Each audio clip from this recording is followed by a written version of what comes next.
আদম আলাইহিস সালাতু ওয়াস সালামের পরে নবী আসার সিরিয়াল ছিল না? ঈসা আলাইহিস সালাতু ওয়াস সালাম আসার ব্যবস্থা ছিল। ঈসা আলাইহিস সালাতু ওয়াস সালাম থেকে শুরু করে পিছন দিকে আদম আলাইহিস সালাম পর্যন্ত এক নবীর পরে অন্য নবীর আসার সিরিয়াল ব্যবস্থা ছিল। কিন্তু মুহাম্মদুর রাসূলুল্লাহ সাল্লাল্লাহু আলাইহি ওয়াসাল্লাম দুনিয়াতে আসার পরে আজও পর্যন্ত বা কিয়ামত পর্যন্ত আর নতুন কোনো বিধান আসার কি কোনো প্রয়োজন আছে? হবে কোনো দিন? দিনটা পরিপূর্ণ, আল ইয়াউমা আকমালতু লাকুম, দিনটা কায়েম মানে পরিপূর্ণ হয়ে গেছে, কামিল হয়ে গেছে। কিয়ামত পর্যন্ত এই পরিপূর্ণ দিনের ভিতরে একটা সরিষা দেওয়ার সুযোগ কারো নাই, সরিষা বের করার সুযোগও নাই কারো। কথা বোঝাতে পারলাম? একেবারে আলটিমেট প্যাকেজ করে মুহাম্মদ সাল্লাল্লাহু আলাইহি ওয়াসাল্লামকে দিয়ে চূড়ান্ত বিধান দিয়েছেন। নবুয়তির দরজায় তালা লেগে গেছে, কিয়ামত পর্যন্ত আর কোনো নবী দুনিয়াতে আসবে না। তো এই একটা কথাই বোঝা যায় যে কিয়ামত পর্যন্ত মানুষের এমন কোনো জরুরত মহাবিপদ আসবে না যেইটার সমাধান আল্লাহ রাসূল 1450 বছর আগে ওহী কর্তৃক আল্লাহর বিধান আমাদের কাছে প্রকাশ করে যান নাই। কোনো কিছু গোপন রাখেন নাই যা 1450 বছর পর আমাদেরকে আলাদা করে কোনো বিধান আর প্রয়োজন হবে, আলাদা করে কোনো ওহী নাজিল হয়ে ভিন্ন কোনো বিধান প্রয়োজন হবে না। এটা একেবারে প্যাকেজ কমপ্লিট হয়ে গেছে। আল্লাযী খালাকাল মাউতা ওয়াল হায়াতা লিয়াবলুয়াকুম আইয়ুকুম আহসানু আমালা।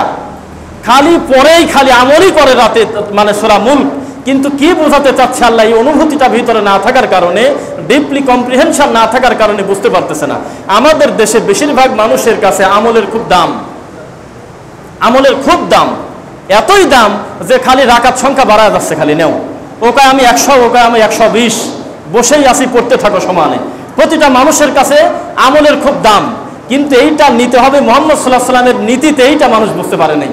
তার মানে খুঁটি নষ্ট, ফাউন্ডেশন নষ্ট, আকীদায় গলত, যার কারণে আমলটা যেখানে রাখবে সেই পাত্রতে থাকতেছে না আর আমল। আহসানু আমালা শব্দের অর্থ হলো উত্তম আমল, সুন্দর আমল। সুন্দর আর বেশি না, সুন্দর আর বেশি কি এক হলো না। আল্লাহ যদি বলতেন আমি মানুষের হায়াত আর মউতকে এই কারণে সৃষ্টি করেছি, তোমাদের ভিতরে কে কার চাইতে বেশি আমল করে কবরে ঢোকো, তাহলে আমরা বুঝতাম যে আপনার চাইতে আমার রাকাত সংখ্যা বেশি করতে হবে, আপনার চাইতে আমার বেশি সিয়াম পালন করতে হবে, আপনার চাইতে আমার বেশি বেশি সেজদা দিতে হবে, তাহলে বুঝতে পারতাম যে যাক কোনো অসুবিধা নেই। কিন্তু এমন একটা কথা আল্লাহ বললেন যে আহসানু আমালা, উত্তম আমল, সুন্দর আমল। আর সমস্ত মুহাদ্দিসিনে কেরাম একমত, সুন্দর আমল বলতে আমালে মুহাম্মদ সাল্লাল্লাহু আলাইহি ওয়াসাল্লাম, তরিকায় মুহাম্মদ, রাসূলের পদ্ধতিতে যে আমলটা হবে তার নাম হলো আহসানু আমালা। আর ওইটার বাদে হাজারো রাকাত সংখ্যা সেজদা আপনি বাড়ায় যাচ্ছেন, ওই সেজদার 4 পয়সা দাম আল্লাহর কাছে নাই। কেননা আপনি যেটাকে অতিরিক্ত নেকি মনে করে আপনি আল্লাহকে বেশি খুশি করার জন্যই তো সেজদা দিচ্ছেন, তাই না? পৃথিবীতে সালাত আদায় করার চাইতে কঠিন কাজ নাই, ইল্লা আলাল খাশিন। চূড়ান্ত বিনয়ী ব্যক্তি ছাড়া কোনোদিন সালাত আদায় করা যায় না, তো সহজ কথা না। এই সালাত যেই লোকটা রাত জেগে পড়ে ও জাহান্নামে ঢোকার জন্য পড়ে না। সারাদিন না খেয়ে থাকা স্বাভাবিক কষ্টের কথা না। যেই লোকটা মাসে বছরে কথায় কথায় নফল সিয়াম পালন করতেছে, এটা স্বাভাবিক কথা না মনে করবেন। নিজের পকেটের টাকা খরচ করে যে মাদ্রাসা মসজিদে দান করতেছে, এটা স্বাভাবিক কথা না। নিজের টাকা অন্যকে দান করা, এই হাতটা উত্তম, আল্লাহ বলেছেন। এই হাতটা ঠিক রাখাতে কত জটিল এই হাতের চাইতে, তা যে দেয় সে বোঝে। অথচ রাসূল সাল্লাল্লাহু আলাইহি ওয়াসাল্লাম বলতেছে আমার একটা সীমারেখা আছে, আল্লাহর শরীয়তের একটা সীমারেখা আছে, বিধান আছে। এর বাইরে গিয়ে যদি কেউ নেকি খোঁজে তাহলে সে যেন পরোক্ষভাবে বলতে চাচ্ছে যে আল্লাহ আমাদের উপরে যেটা দেওয়ার কথা সেটা গোপন করে রাখছে, আমাদের জন্য এটা যথেষ্ট না, আরও একটু নতুনত্ব করতে হবে, আল্লাহর দিনটা পরিপূর্ণ না। আস্তাগফিরুল্লাহ।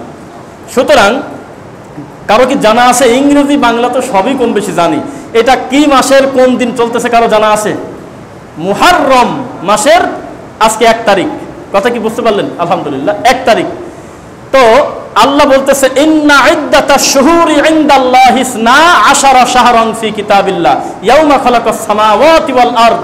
আরে পৃথিবী সৃষ্টির আগে আমার লিখে দেওয়া বিধান, অনেক আগে থেকেই আমি আল্লাহ আসমান আর জমিন সৃষ্টির সময় 12 মাসের ব্যবস্থা করে রাখছি। সুবহানাল্লাহ। এই 12 মাস আগেও ছিল, এই পরিস্থিতি আমি করে রাখছি আমি আল্লাহ।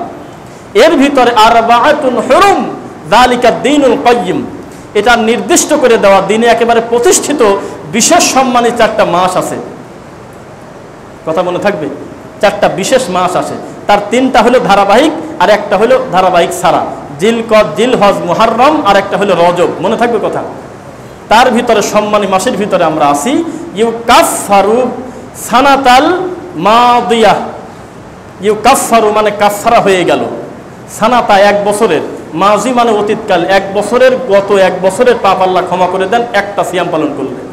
যদিও মুহাম্মদ সাল্লাল্লাহু আলাইহি ওয়াসাল্লাম বলেছেন যে ইহুদিদের ব্যতিক্রম করো, এই মুহররম মাসকে উপলক্ষ করে দেখবেন যে 1 মাস ভরে ঘন্টার পর ঘন্টা 2 ঘন্টা 3 ঘন্টা চিৎকার চেঁচামেচি খালি ওয়াজ হয়েই যাচ্ছে, তাও ওয়াজ শেষ হয় না। বলে যে আর একবার এসে এই মুহররমের ওয়াজ শেষ করব। কোথায় পাই এই ওয়াজ আমার বুঝি না। এই মুহররমের ওয়াজ আমি 3 মিনিটে শেষ করে দিতে পারি। ফেরাউন ডুবে গেল, মুসা আলাইহিস সালাম মুক্তি পেল, মদিনায় হিজরতে যাওয়ার পর রাসূল দেখলেন যে ইহুদিরা রোজা রাখতেছে। কথা বুঝতে পারলেন? কি ব্যাপার, ওরা সিয়াম থাকে কেন? তো বলে যে এরা খুশিতে মুসা আলাইহিস সালাম মুক্তি পেল, এই খুশিতে ওরা সিয়াম পালন করতেছে। তো তখন বিষয়টা এমন হয়ে গেল যে যার বিয়ে তার খবর নাই, পাড়াপড়শির ঘুম নাই, মায়ের চাইতে মাসির দরদ বেশি। আরে মুসা আলাইহিস সালামের ব্যাপারে হক আমি মুহাম্মাদের বেশি, সুবহানাল্লাহ। আমি সিয়াম পালন বুঝি না, আর ওরা বোঝে, তোমরাও সিয়াম পালন করো।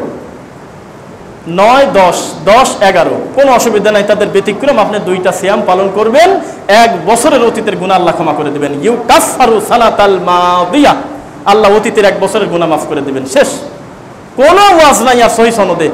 বাকি যাও যা আছে ওটা দিয়ে আমি কি করব? এইটার উপরে ভিত্তি করে আমাদের দেশে লম্বা ঘন্টার পর ঘন্টা বয়ান চলেই, তাও আশুরার আর মুহররমের ওয়াজি ফোরায় না। আস্তাগফিরুল্লাহ। শোনেন, আমি এর আগে বলেছিলাম যে আমাদের দেশে শিয়া আছে, এটা আপনি স্বাভাবিক গতিতে আপনার মনে হবে না। শিয়া আছে না, আপনার মনে হবে না যে আমাদের দেশে এত শিয়া আছে। আপনি 12-11 মাস 364 দিন ঘোরাফেরা করবেন, আপনি কারো আচরণ দেখে, কারো প্রতিষ্ঠান দেখে বুঝতে পারবেন না যে আমার আশেপাশে শিয়া আছে। আপনার মনে হবে ওরা আবার কোন গর্তে থাকে, কোনো জায়গায় খুঁজে পাবেন না, লাইট জ্বালাবেন তাও পাবেন না। কিন্তু 10ই মুহররম আশুরার দিন যখন আসে, তখন দেখবেন যে বাপ রে বাপ, আমার দেশে কত শিয়া, ওই সুন্নি গ্রুপের মতো। কথা বুঝতে পারলেন? জিলাফি গ্রুপ, সুন্নি গ্রুপ আছে না, সারা বছর কোনো খোঁজ খবর নেই। কোথায় খানকা বাবা পড়ে আছে, কোথায় তসবিনি ঘরে ঘুমায় আছে। যেই 12ই রবিউল আউয়াল আসে আর ঘর থেকে তাকবীর দিয়ে বের হয়, নারায়ে তাকবীর দিয়ে রাসূলের খুশিতে কেক কাটে। কথা বোঝেন নাই? রাসূলের জন্মদিন পালন করে। একেবারে পাবনা না, শুধু চট্টগ্রামে কিছু কিছু জায়গায় আপনি রাস্তায় ঢুকতেই পারবেন না, লম্বা সিরিয়াল একেবারে জ্যাম হয়ে গেছে, নবীর শোক পালন করতেছে, কেউ খুশি পালন করতেছে, চলতেছে। তেমনি আপনি আমাদের দেশে বা পৃথিবীতে শিয়া যে আছে, শিয়া এই সম্প্রদায়কে চিনতে হলে আশুরার দিন একটু মিডিয়াতে চোখ রাখতে হয়, একটু আশেপাশে ডানে বামে তাকাবেন, দেখবেন যে কত শিয়া। আর শিয়া ওদের আকীদার বিষয়ে বক্তব্য দিতে গেলে লম্বা সময় লাগবে। আমরা বুঝি স্পষ্ট ভ্রান্ত কাফের। কেননা মুহাম্মদ সাল্লাল্লাহু আলাইহি ওয়াসাল্লামের সবচাইতে প্রসিদ্ধ কলিজার টুকরা সাহাবীদেরকে যারা কাফের মনে করে, তাদেরকে আমরা মুসলমান আদৌ বলতে পারি না। পারি কি? তাদেরকে আমরা কখনো মুসলিম বলতে পারি না। তারা প্রকাশ্যে সালাতের মতো বিশেষ একটি ইবাদতে দাঁড়িয়ে দাঁড়িয়ে তারা আয়েশার উপরে লানত দেয়, আস্তাগফিরুল্লাহ। তারা আবু বকর সিদ্দিককে গালাগালি করে রাদিয়াল্লাহু তাআলা আনহু। তাদেরকে আমরা মুসলিম মনে করি না, অথচ দেখবেন যে তারা কত, আর 9 দিন পর বুঝতে পারবেন আপনি। তো মুসলমান কি সিজনাল ইবাদতের কেউ, না সারা বছর একটা গতির উপরে থাকবে? বলুন, সারা বছর 365 দিন, নট অনলি ফিক্স, সব সময় আল্লাহর দিনের জন্য আপনি প্রস্তুত থাকবেন। সিয়াম, সালাত, যাকাত, হজ, কখন কোন ইবাদত, কোন প্রেক্ষিতে, কোনভাবে, কিভাবে করতে হবে, মুহাম্মদ সাল্লাল্লাহু আলাইহি ওয়াসাল্লামের থেকে নিয়ে সমস্ত দিনকে সাজাতে হবে কোরআন এবং সহিহ সুন্নাহ দিয়ে। আপনি একদিন বছরে মাঠে নেমে গেলেন, এটা হলো না, এটা আল্লাহকে বেইজ্জত করলেন আপনি, আস্তাগফিরুল্লাহ। তো মুহররমের কথা শেষ। এখন দেখবেন যে হুজুর খালি বলেই ফোরে না, আপনার মনে হবে যে এইটা কি করে ফোরে। আরে নূহ আলাইহিস সালামের কিস্তির গল্প আপনাকে বলবে, আইয়ুব আলাইহিস সালামের গায়ে পোকা খসে গেল, এই দিন হলো 10ই মুহররম। কেউ বলতেছে যে অমুক মুক্তি পেল এটা দিনে। এই যে কত জিনিস সমাজে প্রচলিত আছে, এবং এটার জন্য একটি বিশেষ খুতবা আছে, খুতবার নাম হলো 12 চাঁদের খুতবা। এইটা হুজুর নিজেও বোঝে না। এই জন্য বলেছি গত জুমায় যে আপনাদের মতো যারা দায়িত্বশীল আছে, যারা শহর কেন্দ্রিক বা যারা মোটামুটি ব্যস্ত থাকেন রিপ্রেজেন্টেটিভ হিসেবে বা বিভিন্ন সাইটে কাজকর্ম করেন, অথবা মেম্বার, চেয়ারম্যান, সামাজিক দায় দায়িত্ব যারা পালন করেন, একেবারে এমপি মন্ত্রী পর্যন্ত, প্রতিটা লোক বলবে যে আমার ইমাম সাহেবের ঘাড় ধরে তারপর জাহান্নামে ঢুকবো। সারা সপ্তাহ সময় দিতে পারি নাই, 6 দিন পরে একদিন আল্লাহর ঘরে ঢুকছি যে কিছু কথা শিখবো। এখন যা দেখে যে হুজুর আরবিতে কি দিন ম্যান করে পরে, আমিও বুঝিনি, হুজুরও বোঝে না, খালি ঘুম পারতাম। আমরা মনে করতাম যে দিস ইজ দ্য মোমেন্ট, এই 1 ঘন্টা একটা সময়, মানে ঘুমানোর সুযোগ। অথচ এই হুবহু এই কথাগুলো যদি বাংলায় অনুবাদ করে হুজুর আমাদের বলতেন, তাহলে আমরা সুন্দরভাবে বলতে পারতাম। হুজুরের সাহস কত! হুজুর বলে যে আরবিতে খুতবা দিতে হবে, ওমা আরসালনা মির রাসূলিন ইল্লা বিলিসানি কওমিল লিয়ুবাইয়িনা লাহুম। আল্লাহ বলতেছে আমি কোনো রাসূলই পাঠাই নাই এই আল্লাহর দুনিয়াতে যাদের মাতৃভাষা স্ব নিজস্ব ভাষায়, যাদেরকে আমি পাঠাই নাই। আপনি কি বলেন? ও কথা যদি আমি নাই বুঝি তো কি, কাকে বলবে এই কথা? আর মুসল্লি এত সোনার মুসল্লি হয় নাই যে বাড়ি থেকে 12টার সময় আল্লাহর ঘরে ঢুকবে, ও খালি রেডি হয়ে থাকে, একটা পার হবে কখন তখন আসে দেখে যে হুজুর আরবিতে কি জানি খুতবা ধরে ধরে পড়ে, মুসল্লিও বোঝে না, ইমামও বোঝে না। এটা আল্লাহর দাবি না। এটা আল্লাহর দাবি হয় কি করে? খুতবা মানে বক্তব্য, খুতবা মানে ওয়াজ, যেটা আপনি ভাষাই বোঝেন না, যে কথা আপনি নিজেও বোঝেন না, আমিও বুঝি না, এর দ্বারা মানুষের কি কল্যাণ হতে পারে? কথা বোঝেন নাই। এই জন্য ওয়াজগুলো জমা রাখতে রাখতে কেউ সবে বরাতে ঢুকাইছে, কেউ 12 রবিউল আউয়ালে ঢুকাইছে, কেউ 10ই মুহররমে, এইগুলো দিয়ে রং ঢং শয়তানি করে মাসের পর মাস সেমিনার চলতেছে, বক্তব্য চলতেছে, অথচ ওয়াজ ছিল 4 মিনিটের ওয়াজ। ফেরাউন ডুবে গেল, মুসা আলাইহিস সালাম মুক্তি পেল, ইহুদিরা রোজা রাখলো, রাসূল বলল যে ওরা পারে আমরা পারি না, তোমরা রোজা রাখো। এরপরে এই ফজিলত ইন্না ইদ্দাতা শুহুরি একটা আয়াত শেষ, এটাতে যথেষ্ট মনে করলেন না। আল ইয়াউমা আকমালতু লাকুম, কেন বললাম? যে আমি বলেছি এর আগে যে মুফতি দেখে যে আমার কি থাকে, যদি হুবহু মুহাম্মদ সাল্লাল্লাহু আলাইহি ওয়াসাল্লামকে মানি তা আমার কি থাকে, আমার একটু অতিরিক্ত করতে হবে বা কমাবাড়া করতে হবে। একটা লোক গিয়ে বলল যে আমি হাদিসে দেখলাম যে রাসূল সাল্লাল্লাহু আলাইহি ওয়াসাল্লাম বলেছে ঘুম থেকে উঠে ডান হাতের মতো ডান হাত, বাম হাতের মতো বাম হাত ধুয়ে নাও। জানা আছে কারো? ঘুম থেকে উঠে ডান হাত বাম হাত ধুয়ে নাও, কেননা তুমি জানো না যে ঘুমের ভিতরে তোমার হাতটা কোথায় গিয়েছে। কিসের হ্যান্ড স্যানিটাইজার? পৃথিবীর শ্রেষ্ঠ বিজ্ঞানী মুহাম্মদ সাল্লাল্লাহু আলাইহি ওয়াসাল্লাম, তুহুরের বাপ, এর চাইতে পবিত্রতা সুন্দর কথা কেউ আপনাকে বলবে না। 1450 বছর আগে রাসূল বলেইছে ঘুম থেকে উঠে হাতটা পরিষ্কার করে নাও। কত সুন্দর কথা না? আর 5 ওয়াক্ত সালাতে তো আছেই, ওযুতে আছেই, তো সর্বদা ওযুতে থাকা অবস্থার একটা ফজিলত তো আছেই। তো এখন মুফতির কাছে এই কথা বললো যে আমি হাদিসে দেখলাম ডান হাত আর বাম হাত ধুতে বলতেছে মুহাম্মদ সাল্লাল্লাহু আলাইহি ওয়াসাল্লাম, আপনি কি বলেন? তো মুফতি দেখলো যে আমি যদি হুবহু এটার উপর সারি দেই তা আমার কি থাকে? মুফতি বলছে না না না, তুমি এসব হাদিস বোঝো না, তো এগুলো বাংলা বুখারী পড়ে চলে আসছো, এটা তোমার কাজ না।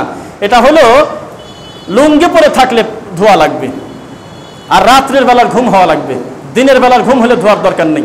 2-1 ঘন্টা কোনো রকম আফসার ঘুম হলে ধুইও না। আর যদি প্যান্ট পায়জামা বা অন্য কিছু পরো তাহলে ধোয়ার দরকার নেই, শুধু লুঙ্গি পরলে ধুইও। বলেন তো হাদিসে কি এত কথা লেখা আছে? এত কথা কি হাদিসে আছে? আপনি সারা জীবন মনে রাখবেন রাসূলের হাদিস মানা সহজ, মানুষের মতামত মানা হলে কঠিন, তাই আপনি আর কোনোদিন ঠকবেন না। মানুষের মতামত মানা যে কত ভেজাল, কোন ঠাকুরে খুশি করবেন বলেন আপনি? কাকে খুশি করবেন আপনি? মরা পর্যন্ত মানুষকে খুশি করতেই লম্বা সময় পার হয়ে যাবে। অথচ পৃথিবীর শ্রেষ্ঠ বুজুর্গ, তার নাম মুহাম্মদ সাল্লাল্লাহু আলাইহি ওয়াসাল্লাম, তিনি বলতেছে ইযা সাআলতা ফাসআলিল্লাহ, আমি মুহাম্মাদেরও যদি কিছু লাগে আমি চাই আল্লাহর কাছে। সুবহানাল্লাহ। যা দরকার আল্লাহর কাছে চাও। কার কাছে? এমনকি জুতার ফিতা যদি ছিঁড়ে যায় তবু আল্লাহর কাছে চাও। জুতার ফিতা আল্লাহ সেলাই করে দিবে না, এটা কোন একটা মুসিই দেবে। অন্তত মুসির কাছে ঢোকার আগে তুমি তোমার আল্লাহকে বলে নাও যে আল্লাহ আমি এই মুহূর্তে আমি একটা বিপদে আছি। এত ছোট জিনিস আল্লাহকে বলতে তুমি হীনমন্যতায় ভোগো না, তুমি খবরদার মনে কষ্টে থেকো না যে তোমার এই ছোট কথাটা আল্লাহ শুনবে না। আরে মুসি বাজারে রয়েছে, হতে পারে এই কথা বলার কারণে ঘরের দরজায় বের হওয়ার সাথে সাথে মুসি রেডি, এর নাম আল্লাহ, এর নাম রব্বুল আলামিন। কিন্তু আপনি নিশ্চিত থাকেন, জাগতিকভাবে চোখ কান খোলা রাখেন, প্রতিটা মানুষ চাচ্ছে যে মানুষ আল্লাহ থেকে কখন দূরে সরে যাবে। যতক্ষণ পর্যন্ত আপনি আল্লাহ থেকে দূরে সরে না যাবেন ততদিন পর্যন্ত কোনো দরবার টিকবে না, ততদিন পর্যন্ত হুজুরের ব্যবসা চলবে না। মানুষ যখন আল্লাহ থেকে দূরে সরে যাবে, বলেন তো দেখি, জুতার ফিতা এটা কি খুব মূল্যবান জিনিস? এই একটা বিষয় হলো কথা, বলেন তো দেখি। নিজের ছেলের কথা মোনাজাতে প্রকাশ্যে বা এইভাবে বলে না, বা নিজের স্ত্রীর কথা বলে না যে আল্লাহ আমাকে একটা সুন্দর স্ত্রী দাও, একটা পর্দাসীন আমাকে বউ দাও, এই কথা মোনাজাতে বলে না, কেন যেন লজ্জা লজ্জা করে। আর সেই আল্লাহ বলতেছে আরে ওসব বাদ দে, জুতার ফিতা থেকে শুরু কর, আমি আল্লাহ এইরকম রহমান, আমার কাছে তোর ছোট থেকে ছোট বড় থেকে বড় কোনো জিনিসে চাইতে লজ্জা নাই, যা দরকার আসমানের আল্লাহর কাছে চাও। অথচ আমরা মনে করলাম যে না, আমার কথা কি আল্লাহ শোনে? এই ছোট একটা সমস্যার কারণে আজকে মানুষ আল্লাহ থেকে দূরে, আর তত ব্যবসা জমজমাট, তত মাঠে ময়দানে মানুষ প্রকাশ্যে আসতেছে। শোনেন, খুশির কিছু খবর আছে।